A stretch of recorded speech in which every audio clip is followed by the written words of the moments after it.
KKR পরপর match হেরে যাচ্ছে। 6টা ম্যাচের মধ্যে 6টায় 5টা হেরে গেছে কেকেআর, আর একটা ম্যাচ তো ওটা পাঞ্জাবের সাথে বৃষ্টির কারণে সেটা এক পয়েন্ট ভাগ করে দেয়, না হলে কেকেআরের কপালে 1 পয়েন্টও জুটতো না। আর যেভাবে তারা এই পরপর 5টা ম্যাচ খেলেছে এবং হেরেছে তা দেখে বোঝা যায় যে কেকেআরের টিম কম্বিনেশন একদমই খারাপ। একদম খারাপ বলতে খুবই খারাপ। না আছে ব্যাটার ফর্মে, না আছে বোলার ফর্মে, না আছে অলরাউন্ডার ফর্মে। আমরা যদি দেখতে পাই যে ব্যাটার ফর্মে নেই, বোলারও নেই, অলরাউন্ডার নেই, সেখানে পড়তে হয় সমস্যায় টিমকে। আমরা জানি যে সেখানে ক্যাপ্টেন্সি করছে আজিঙ্কে রাহানে, কিন্তু আজিঙ্কে রাহানে কি সত্যি কি সেই মডার্ন ক্রিকেটের জন্য ফিট বসে? এটা অবশ্যই না, কারণ আজিঙ্কে রাহানে হলো টেস্ট প্লেয়ার এবং সে টি20 খেলে, বাট কিছু কিছু ম্যাচে ভালো খেলে, কিন্তু সেই যে তার যে একটা টিম কম্বিনেশন সেটাতে সে এখনো তার টিমকে নিয়ে আসতে পারেনি।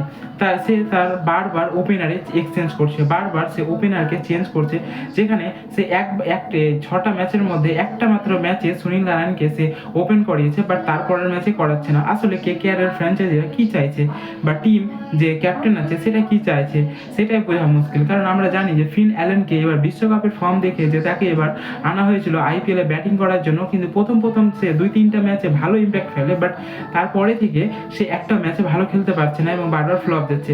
তারপরে এই গুজরাটের সাথে এই ম্যাচটাতে টিম সেইফার্টকে খেলানো হয়েছে, বাট টিম সেইফার্টও এইবার ফ্লপ গেছে। আমরা জানি যে টিম সেইফার্টও মাত্র 14 বলে 19 রান করেছিল, একটা ছক্কা, 2টা চারে সাহায্য, ফ্লপ গেছে পুরোপুরি।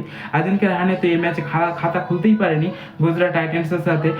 অঙ্কেশ রঘুবংশী এর আগে ভালো ব্যাটার, সে ভালো খেলেছে, সে 1-2টা ম্যাচে ফ্লপ যাবে, সেটা স্বাভাবিক, আর সেটা গেছে, সেটা কোনো ব্যাপার না। বাট এই ম্যাচে আমরা যদি দেখি যে সবচেয়ে বড় মিস করেছে ক্যামেরন গ্রিন।